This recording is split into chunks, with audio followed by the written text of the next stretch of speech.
interesting. All of us love this topic, and that is food. So all of us know how important a part of our life food is. And through the years, we've seen a lot of experimentation with both growing and eating food. So today, related to that, Yashaswini has a question for our speakers.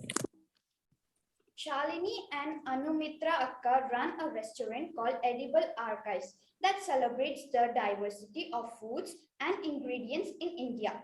We are worried about the future of our lunch, Akka. Will climate change really change what we eat? Please tell us. Thank you. I'm Shalini. Anumitra is also there at the Edible Archive. Thank you. This is. Could you please unmute yourself? Can you hear me now? Can you hear me? Hello. Yes. Okay. So I was saying I'm Shalini. Thank you for having us today. I am part of Edible Archives along with Anumitra. I think it's a very good question, and I'm very sorry to say that the answer is yes, climate change is going to affect your lunch in ways that maybe we can't imagine right now. And we will be exploring a lot of this in our presentation today. But before we get started, I just wanted to quickly tell you what Edible Archives is. So all the food that you've ever eaten in your life, anything that you've eaten gets archived, which is essentially stored in your body. It's something that if you've seen an archive or a library, you have an idea that here is a room full of books or papers or recordings about a particular topic. So your body is a walking, talking archive of all the food that you have ever eaten. And you can only remember it. You can't recreate the food that you've eaten before. You can only remember it, revisit it through your memories. So at Edible Archives, we say that as India changes and grows, the food that we eat has also changed very, very drastically. And at Edible Archives, we want to build an archive of all the foods through the foods we cook, through the people who grow them, through the ways we source them, and also through the people who eat them. These are all our archives of all the foods. And our main focus is on rice, but we talk about many other ingredients, particularly those that are local to India, local to different parts of India. Anumitra is going to take this forward. Hi, thank you for calling us. We are very happy to talk about food and climate change, and because there is a direct correlation that sometimes we don't realize. But anyway, we will get into all those things, but I want to know who are the people who I'm talking to. So I have a question for everyone. Please give me one thing that you really, really like to eat in the chat box, so that I know that who are the people I'm talking to, what they like to eat. So will everybody give me just one thing that you like to eat? Okay, dosa, fruits, paneer,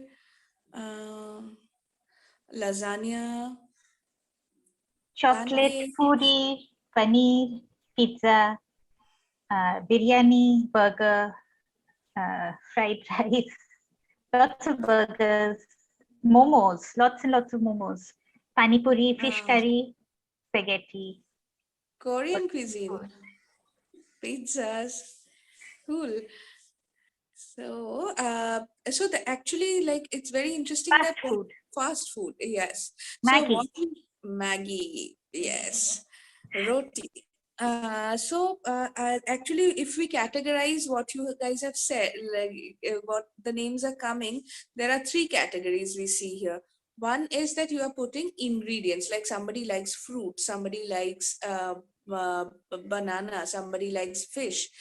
Then the other category is a cooked food, which is like burger or pizza or momo or pulao or biryani.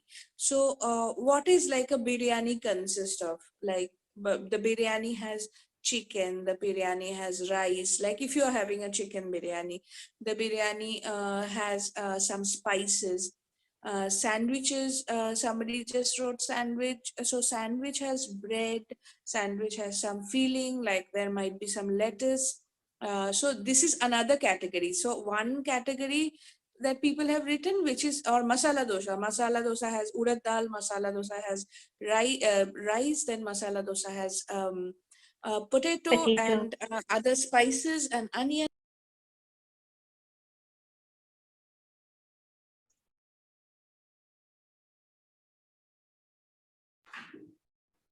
You have muted yourself. So the first category is that ingredients directly. People said that I like fish or I like fruits. Bananas, Second fruits, thing, then the second thing, mango. yeah.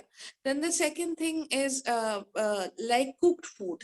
But we also right now broke it down to uh, ingredients. Then the third thing is somebody has said fast food. So fast food is an overall generic category. Inside that there will be this cooked food, and then inside that there will be this ingredients. Now there is also another category which is coming, which is Maggi, Oreo. All these things are packaged food. So we will like they also have ingredients, so we will actually go deep into that ingredients also. So what we see from here is that we actually what we are eating, like when we break it down to the basic elements, they are all ingredients that, like roti is made of wheat and water, and then you put heat into it to cook, and then it's actually cooked into a roti.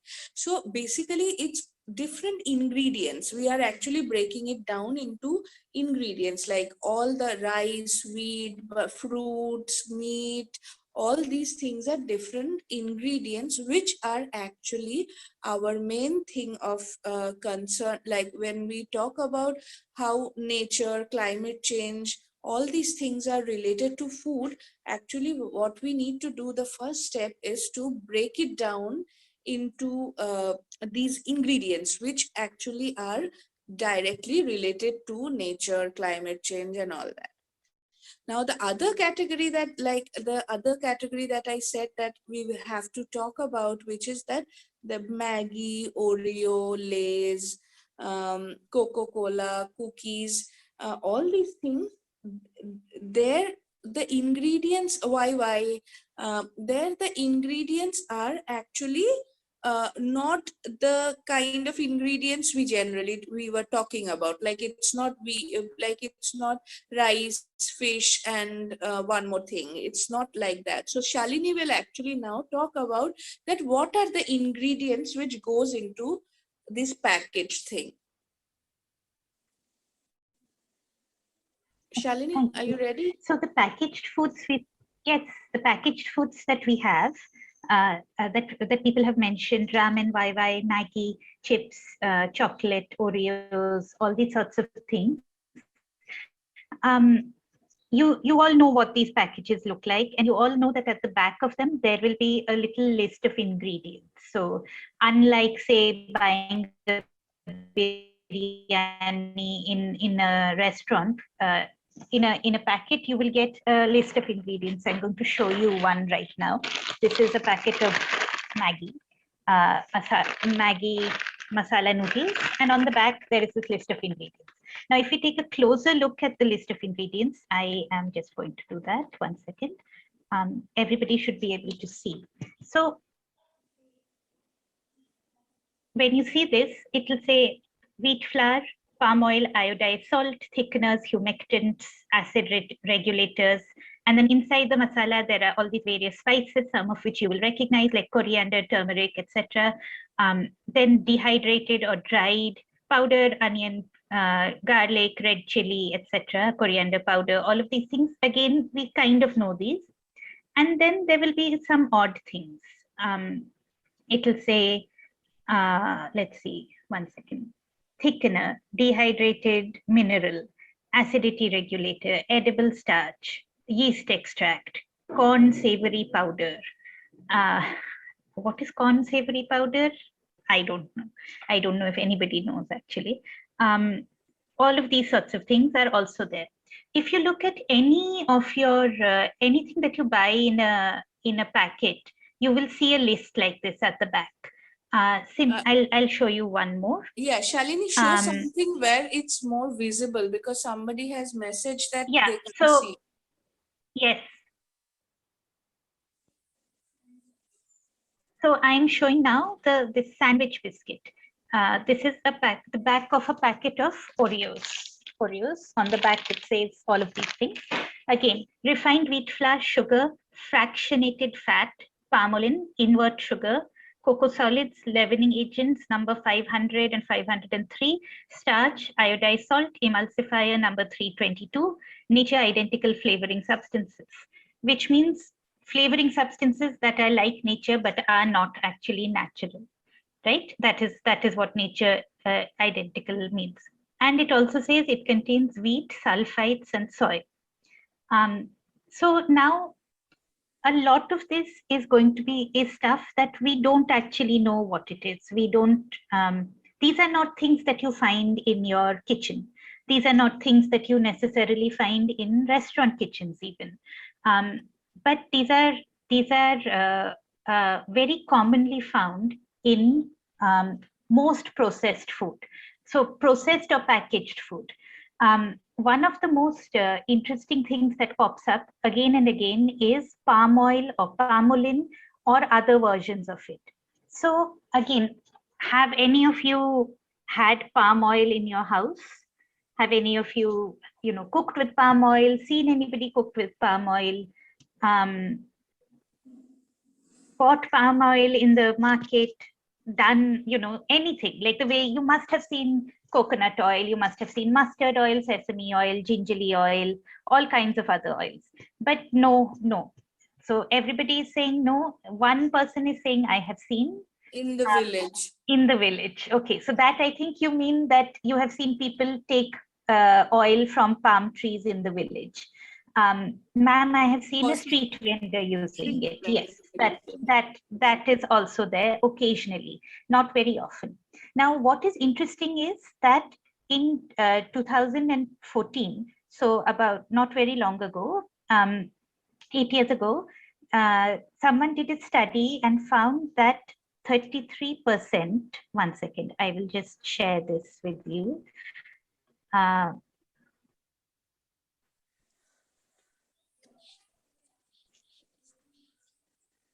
Yes, 33% of the world's oil is palm oil. People did a study and found this to be the case. Just give me a second. This is not very visible. I'll make it bigger so you can see, or maybe not. So 33%, if 33% of the world's oil is palm oil, how is it that most of us have never seen it anywhere, and we have not had a chance to, you don't. It's one thing that you may not have cooked with it yourself or seen it in your house, but you don't even really see it in the market or anything like that. That's because palm oil is not generally used in regular cooking. It's used in industrial processes. So if you see here, I know it's a little hard to read, so I'll read it out quickly. Palm oil is everywhere. And where is it? In pizza dough, in frozen meals, in cookies, biscuits, instant noodles, cake mix, fast food and snacks, chips, crisps, chocolate and candy, packaged bread, margarine, ice cream, and also it is in soap and detergent. It is also in cosmetics. It is also in shampoo. It is also in all kinds of other things that we all use without necessarily really thinking about it. Also, it comes under many names. So you have palm kernel oil, you have palmolin, you have palm stearin, you have palm oil, you also sometimes have it called sulfate. So like sodium lauryl sulfate is something you'll see on the back of almost every soap or shampoo that you use, or face wash, or any cosmetic sort of a thing that you use. It will say sodium lauryl sulfate. That is another form of palm oil. In any moisturizer, in any soap, in any lotion, those sorts of things, it will have palm oil. Also in all kinds of, as we said, cereal, breakfast cereal, also in sweeteners. So some things will say glycerol. Glycerol is a sweetener that you find in mostly candies, like different like toffees and candies. Often those like little red, orange, yellow candies will have glycerol. They're also sometimes called glycerin candies. Those are also made with palm oil. All of these things are different forms of palm oil. So without knowing, you're eating a lot of palm oil. And what is the problem with that? The problem is that it is palm oil is something that is not, how do I put it? It's a new thing. It's a relatively new thing. For many, many years, I mean, for centuries, people have been eating mustard oil, sesame oil, peanut oil, coconut oil. All of us know this. We know that there are ancient recipes using these kinds of things, all sorts of things. Palm oil is not something that was typically used very often in any one culture. I'm talking about across the world. It may have been used in very small areas where nothing else grows. But even then, mostly if people found other types of oil, those were tastier. Often those were easier to get hold of. Like it's much easier to harvest mustard or to use a coconut that you're anyway using for 5 other things and take the oil out of that, than to grow a palm tree only for its oil. And this is what is happening right now. Industrialization, like for industrial purposes, large areas of land are being chopped down. Forests are being chopped down.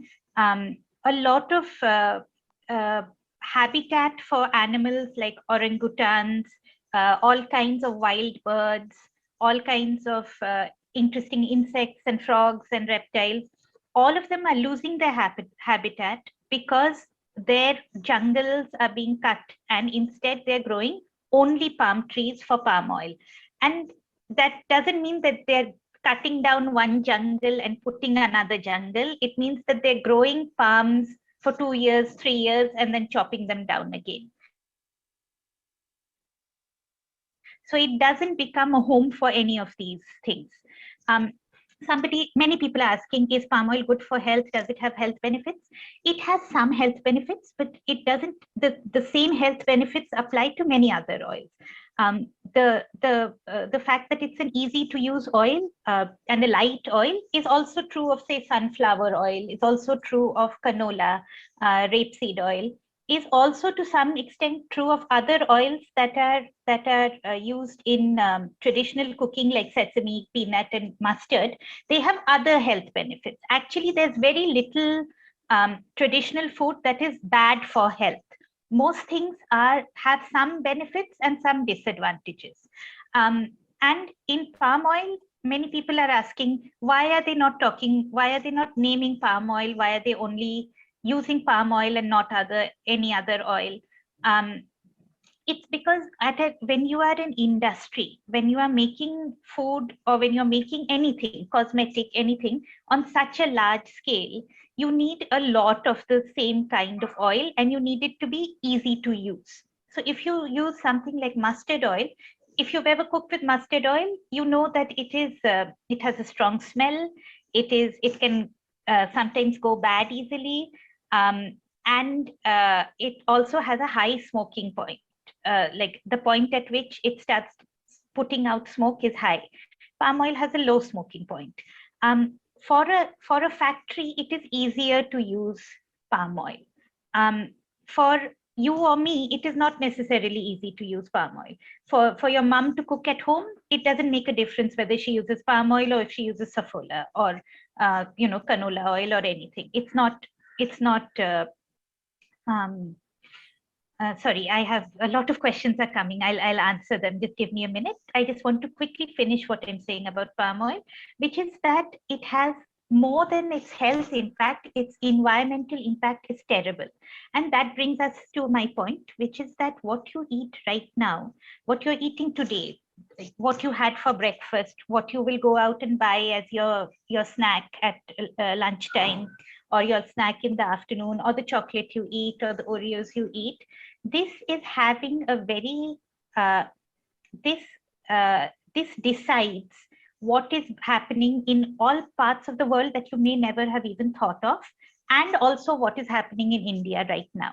So somebody asked that why is the government not increasing taxes on palm oil? Now the government thinks about many things. One of the things it should think about is the health and the environment. Another thing it thinks about is how to make money. So our government right now is very keen to start palm oil plantations in various parts of India, particularly the Northeast and some parts of South India, where palms grow well. So instead of increasing taxes, the government is actually keen to grow more palm oil, but that means cutting down forests. That means removing habitat for people, for all kind people also. It's not only animals, but removing homes where people live, removing farms where people are growing their own things. And this is something that we may not be looking at farms every day. We live in cities very often. We don't see what is happening. We may not go into a jungle very often. Maybe you go to the village once in a year. Maybe you don't go to the jungle at all. But that doesn't mean that what you do doesn't have an effect on the jungle, doesn't have an effect on the village, doesn't have an effect on all parts of the world at some level. So these are the choices that we have to make. That if you're eating, if you're buying products, if you're buying and eating processed food that has palm oil in it, then you know that places in the rainforest in Brazil, places in Northeast India, places in South Asia, like in Indonesia, etc. Over there, lots of forests are being cut down or burnt down to grow palm oil that goes into all of these things. Now, I'm not saying that means you stop eating cookies and you stop you stop enjoying the foods that you enjoy. I'm just saying that we need to know what is the impact of things. Anumitra has something to say here. Yeah, I just wanted to say, I'm just reading all the questions. So the palm oil, the thing we are discussing, it's not about that whether it's a good oil to cook or not, because it's not been used for cooking for most of the country. It's like very few people, and like in the villages sometimes, or somewhere where there is it's very cheap also. That's why it's used like that. So it's not about that. What we are trying to say, that palm oil is a oil that you don't see in your house as a cooking oil, but still it has a huge consumption because of its consumption in the packaged industry. And what you eat, of course somebody ask a question that if is frozen food is good or packaged food is good. No, it's not good. From a health point of view, and I'm a chef, I will never recommend like anybody to eat packaged food, but it has its own temptation. So from this conversation, I just want to give a small work to everyone, not a work, like it's like an exercise, that whenever you are buying a Oreo or a Maggie or something, like any packaged food, just start reading the ingredients. What are the ingredients it goes into this, and then you decide that whether you want to have a rasam and rice, which all the ingredients is going in. That it has rice, it has maybe some dal and some tomatoes, some turmeric, some tamarind, all these things. Or you want to have you want to have Maggie or something where all these other ingredients that you don't know, it goes like just do it as a as an exercise, that start reading what is written in the back. Every packet will give you the name of the ingredients. So start reading that so that you know what you are eating. Like you might still prefer to eat all these things like Maggie or Oreo, but you at least should know. You, if your friend asks, you can tell, oh, I know actually there are 20 ingredients goes into Maggie and I know the names. So this is one exercise. We thought that uh, what is a sustainable palm oil is a very, very difficult question. So we are not, we have like another like 10-15 minutes to go. We have another very important point to to actually go through. So this is like one of the exercise that we thought that everybody should do, that just read what, like you should know what you are eating. A very basic, simple thing. So you just read the packet and read what you are eating. And so our first point that we were trying to actually expiry dates and all that, they are actually completely different. This thing we can actually have this kind of conversation later. Maybe we'll give you some some of our, like you can also write to us on Instagram, send us a message on Edible Archives Instagram about your personal questions and we can address that. But so first point that we were trying to make, that everything matters, that what you are eating now, it's going to like actually going to determine that after 10 years how the planet will look like. So this is the first point we tried to make. The second point we are trying to make is that anyway, because of climate change, the planet is going to change in 10-20 years a lot. And what, like how we actually adjust to that kind of a thing. Like if say we'll just take a very simple ingredient like banana. So basically now in most of the cities we get like this big bananas. What is it called, Shalini? Cavendish banana. It's the big yellow Yes, so banana that you generally see is called a Cavendish banana. so basically now we are mostly eating that, but in South India there used to be like very many varieties of banana. So this banana has become like, we like our fruits to be sweet. So this banana actually is fleshy, it's sweet. But all these other bananas, the photos you see, they are not actually always the same type. They might not be that sweet. Some bananas are actually little sour, and that kind of like that is also very interesting. And the taste, because there are different tastes. So we are actually coming to our, the name of our thing is that actually you can taste so the different things of even in one ingredient. So Shalini, will you take over about the banana? Yes, yes. Yeah. So the title of our talk is that climate change is a problem that we can taste, and this is something that the banana is a very good example of. So many of you, if you live in Bangalore, you may have seen some of the bananas that are on your screen: reddish ones, green ones, yellow ones of different sizes and shapes, rather than just the one big one that is like a cartoon. Now, this in other parts of India, and also more and more even in South India, these bananas are not being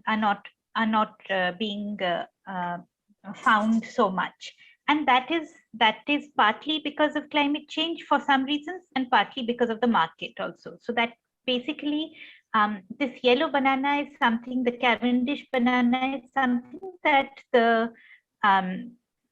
they created in South Africa. Like, it's one variety that they found in South America, I'm sorry, and began to grow on a large scale, and so then started exporting it.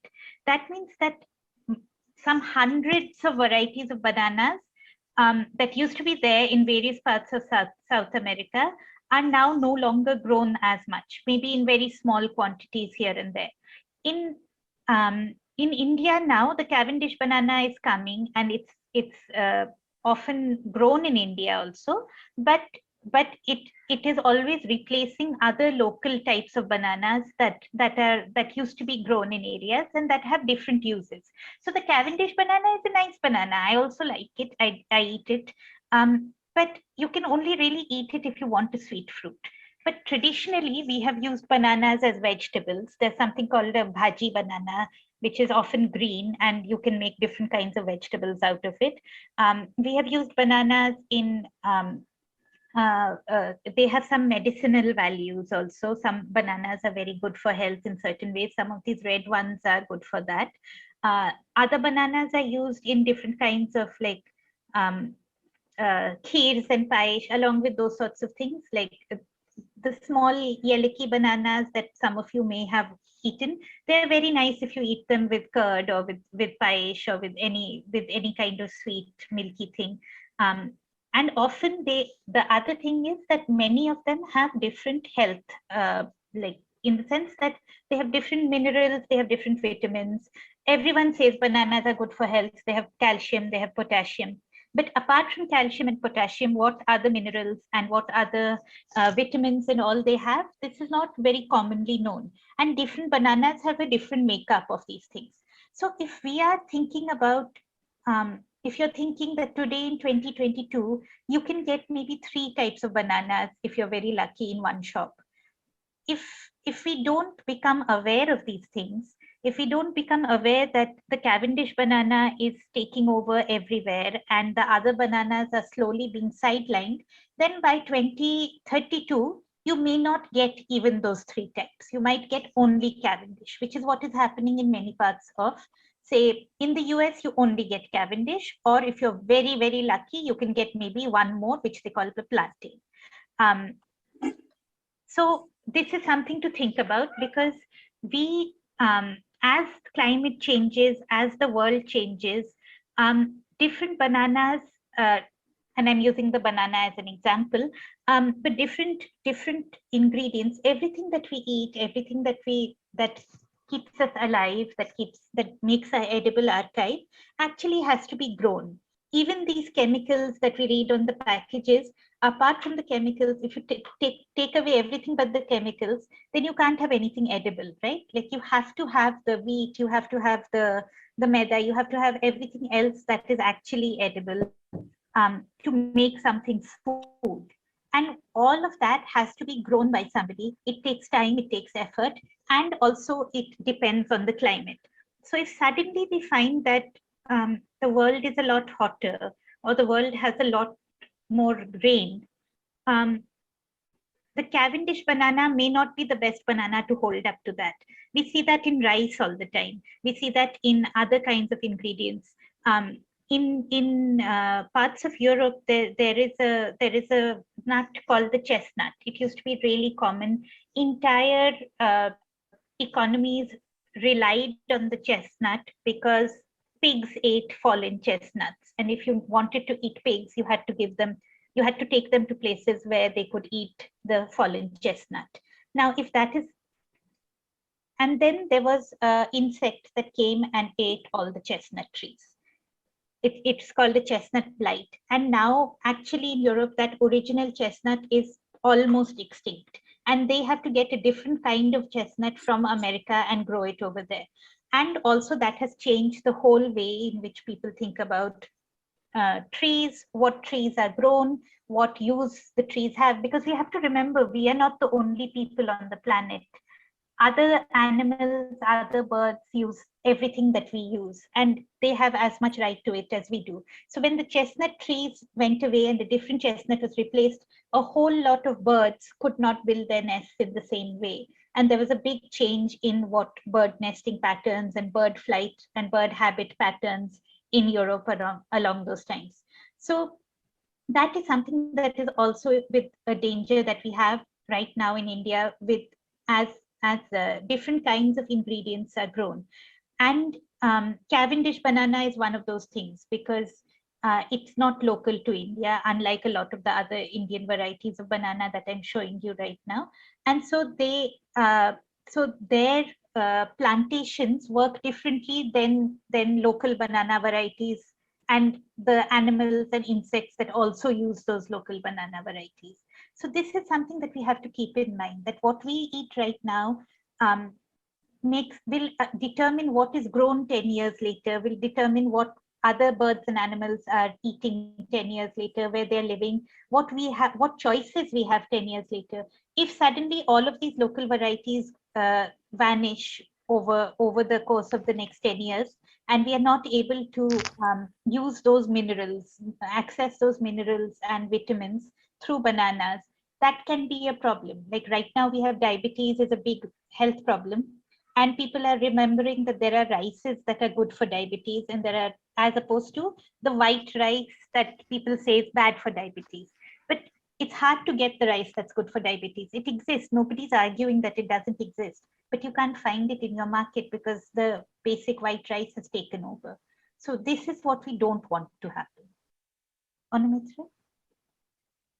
Yeah, so with that, like you guys are like now you, as you roam around after the COVID and all that, when you go out, when you see these kind of say other kind of bananas, other kinds of fruits, which is not like the regular ones, you can start taking photos. You can ask those people, like if you see a very unusual looking banana in the market, you just ask the person who is selling it that what is what's the name of the banana, and then you taste, and maybe this kind of information you can put it in your social media, and maybe that, like, you know, you like all of us can be archiving all of all these things, so that, you know, from you somebody else will see. Maybe you will tag edible archives, and like we will also see that you will also teach us that, oh, I have seen a very small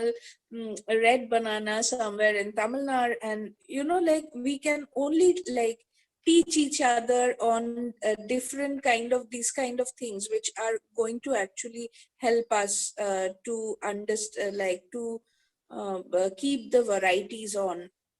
Then a last point, I just wanted to give a tip, which is that you know, another way where we because the whole food industry is trying its best that to reduce, of course it's for convenience, but to reduce the cooking time and the effort of cooking.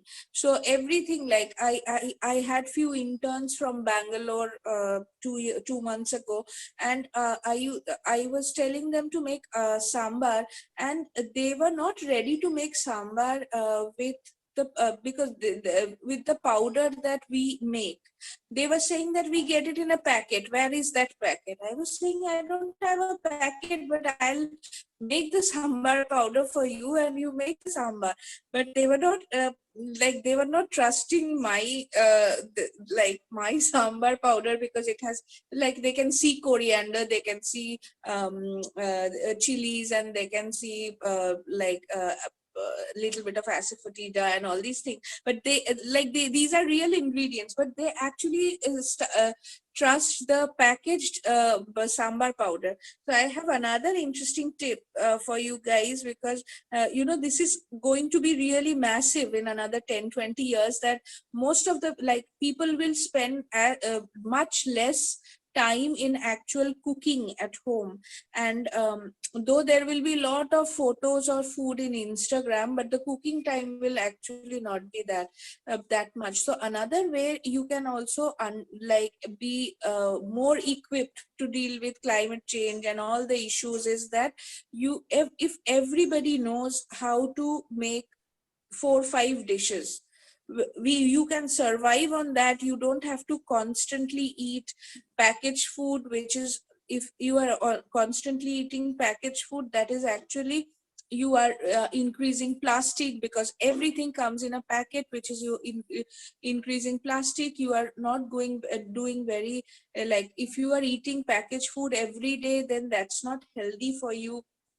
And also like, and also like, you, whatever ingredient you will see, you will pick around and you will cook. Like, it can be as basic as making a sambar and rice, but if everybody can cook 5 dishes, then they are sorted. They are really not getting into a lot of difficulties. At least 20% of their meals they can take care of. I think our time And is also over. invest your friends. Yeah. We Sorry, do have I time was for just saying, one and also question. impress your friends. So I'll read out the question for you. With the shift to vegan diets, will the same trend follow in developing countries? How can it be more affordable as growing local vegan food is challenging in many regions?